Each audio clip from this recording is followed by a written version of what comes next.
प्रकृति में भोजन, प्रकाश, वास, स्थान, जनन के लिए साथी इत्यादि सीमित मात्रा में उपलब्ध है।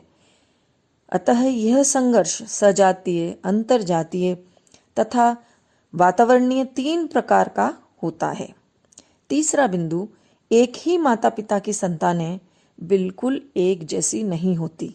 वे न केवल रंग, रूप और कद में भिन्न हो सकती हैं, उनके गुण भी अलग हो सकते हैं, जैसे कार्य क्षमता, रोगों से लड़ने की क्षमता इत्यादि। चौथा बिंदु, जीवन संघर्ष में केवल वे जीवधारी सफल होते हैं जो वातावरण से अनुकूलन कर लेते हैं। जो जीवधारी अपने पर्यावरण के अनुकूल नहीं ढलते, वह प्राय लुप्त हो जाते हैं। इसी को योग्यतम की उत्तरजीविता यानी सर्वाइवल नेचुरल सिलेक्शन कहते हैं। पांचवा बिंदु, किसी जाति में हजारों वर्षों बाद उत्पन्न जीवधारियों के लक्षण मूल जीवधारियों से इतने भिन्न हो जाते हैं कि वो एक नई जाति बन जाती है। इनके विचारों से प्रभावित होकर उनके पश्चात भूगोलवेत्ताओं के विचारधाराओं में प्रबुद्ध रूप से डार्विनवाद का प्रभाव देखने को मिलता है। जर्मन जीवशास्त्री अर्नेस्ट हैकल ने पारिस्थितिकी पर बल देते हुए कहा कि मनुष्य सहित सभी जीव वातावरण से अनुकूलन करते हैं। प्राकृतिक पर्यावरण में विभिन्नता के फलस्वरूप ही भिन्न भिन्न मानव प्रजातियों का विकास हुआ है और उनकी शारीरिक बनावट और रंग रूप में अंतर पाया जाता है। बकल महोदय ने अपनी पुस्तक इंग्लैंड की सभ्यता के इतिहास में लिखा है, यद्यपि मनुष्य और प्रकृति एक दूसरे को प्रभावित करते हैं, परिवर्तित करते हैं, फिर भी प्रकृति यह तय करती है कि मनुष्य कब और कैसे सक्रिय हो। अन्य शब्दों में, प्राकृतिक शक्ति हर समय हावी रहती है और यह संपूर्ण नियतिवाद है।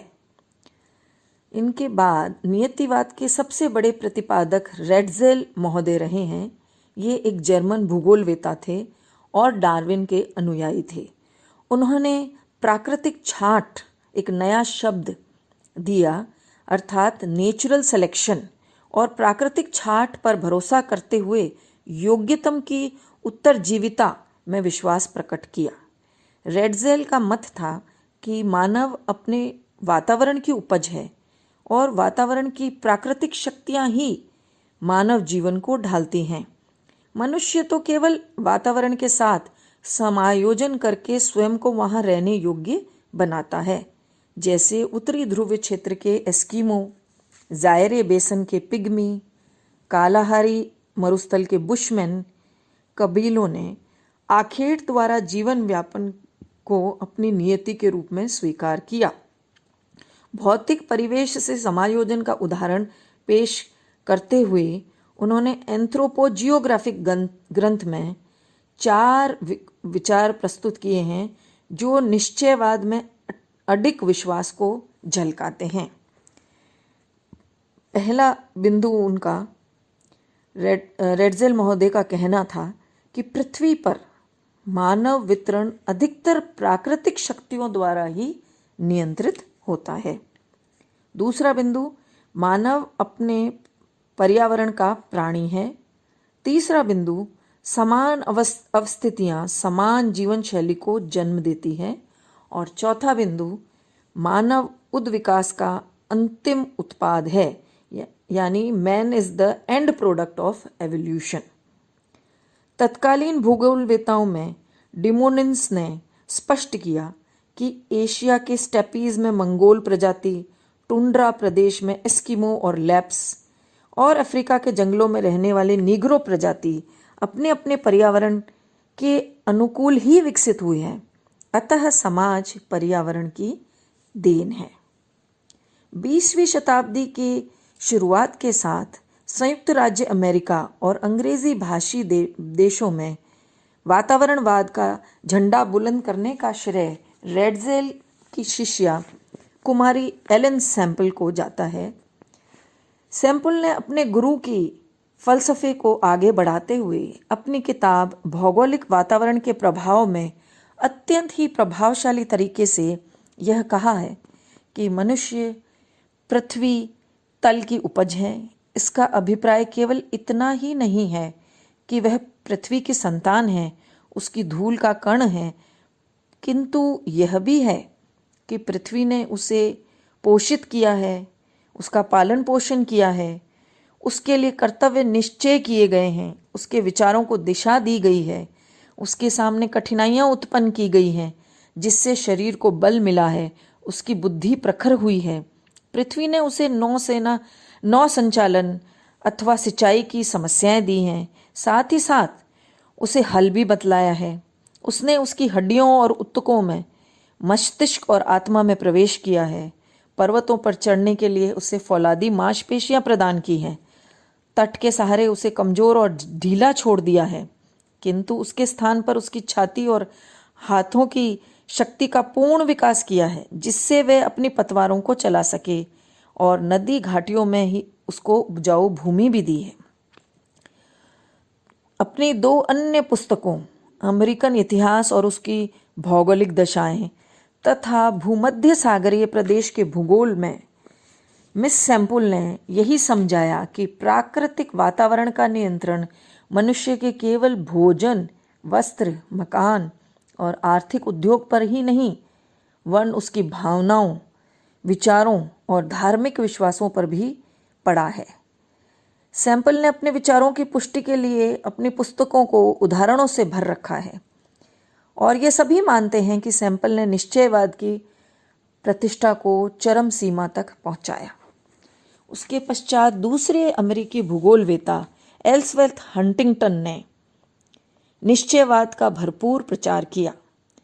उनका मूल दर्शन था कि किसी भी प्रदेश में सभ्यताओं की सर्वोच्च उपलब्धियां विशिष्ट प्रकार की जलवायु पर निर्भर करती हैं। उन्होंने उसे स्पष्ट करते हुए कहा कि जिस प्रकार समशीतोष्ण जलवायु वाले प्रदेशों में स्वस्थ, शक्ति और सभ्यता का ऊंचा स्तर पाया जाता है, वहाँ का प्रत्येक व्यक्ति अन्य प्रदेशों के व्यक्तियों की तुलना में 5 से 6 गुना अधिक उत्पादन करता है। हंटिंगटन ने विश्व को सम और विषम जलवायु प्रदेशों में बांटा और कहा कि प्राचीन सभ्यताएं जैसे मिस्र, मेसोपोटामिया, चीनी सभ्यता और सिंधु घाटी सभ्यताओं की सम जलवायु की ही उपज हैं। विज्ञान और प्रौद्योगिकी के क्षेत्रों में यूरोपीय देशों के अधिक विकास के लिए जलवायु ही उत्तरदायी है। उष्ण कटिबंध के अल्प विकास का कारण उनके अनुसार आर्द्र, उष्ण और कष्टदायक मौसम है, जो वहाँ के निवासियों को आलसी, डरपोक और अकुशल बनाता है। इसके अतिरिक्त अन्य भूगोलवेताओं ने भी किसी न किसी रूप में निश्चयवाद की विचारधारा का ही समर्थन किया, जिसमें से प्रमुख है मैकिंडर, चिशोल्म, डेविस, गेडिस, सावर, टेलर, रॉबर्ट मिल और हर्बर्टसन आदि। निश्चयवाद के कुछ उदाहरणों में मैं 2 भूगोलवेताओं का उल्लेख करना चाहूँगी। मैक कैरिसन, जिन्होंने कहा कि उत्तरी भारत के सिखों का लंबा डील डौल और उन्नत शारीरिक प्रतिरोधक क्षमता दक्षिण भारत के तमिलों की तुलना में उन्नत भोजन के कारण होती है। दूसरा उदाहरण मैं कार्ल मैके का देना चाहूँगी, जिन्होंने कहा कि ठिगने कद के चीनी और जापानी लंबे समय तक अमेरिका और यूरोप में वास करने के बाद भार और ऊंचाई दोनों में बढ़ने लगते हैं। अर्थात पर्यावरण का मनुष्य के ऊपर प्रभाव उन्होंने प्रमुखता से उल्लेखित किया। परंतु इस विचारधारा का 20वीं शताब्दी के उत्तरार्ध में आलोचना होनी शुरू हो गई, और आलोचना के मुख्य पहलू यह रहे कि मनुष्य पर्यावरण की एक कठपुतली मात्र नहीं है। यदि पर्यावरण के विभिन्न तत्व जैसे उच्चावच, तापमान, आर्द्रता, वनस्पति और मृदा उसे प्रभावित करती हैं, तो वो अपनी सोच, ज्ञान विज्ञान, तकनीक और प्रौद्योगिकी के विकास के साथ पर्यावरण को बदलने में प्रभावित भी करता है। दूसरी प्रमुख आलोचना में यह बात कही गई है कि समान भौतिक दशाएं समान परिणाम या प्रत्युत्तर पैदा नहीं करती।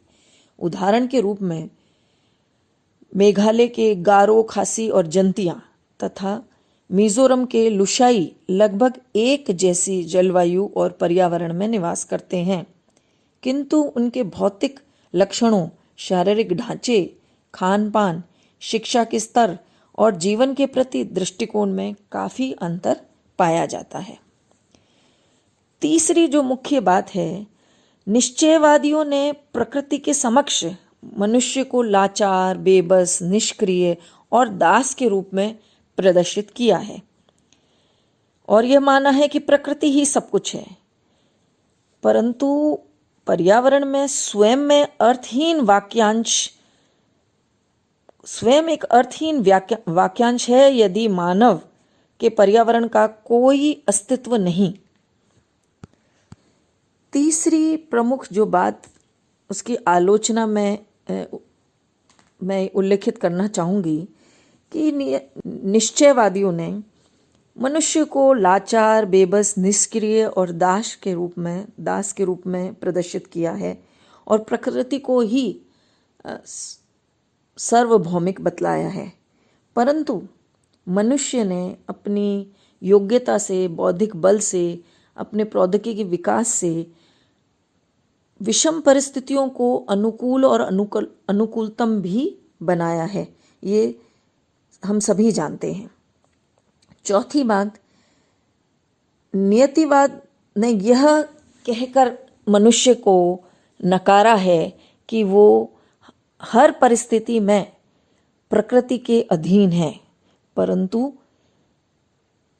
पिछली 2 शताब्दियों में जो मनुष्य सभ्यता में जो विकास हुआ है, उस आधार पर हम कह सकते हैं कि मनुष्य ने अपने बौद्धिक बल का प्रयोग करते हुए प्रकृति की दासता के बंधन को ढीला कर लिया है और वर्तमान में प्रतिकूल परिस्थितियों को भी मनुष्य ने अनुकूलतम बनाकर विषम परिस्थितियों में भी जीवन यापन किया है, जिसके हमें बहुत से उदाहरण देखने को मिलते हैं।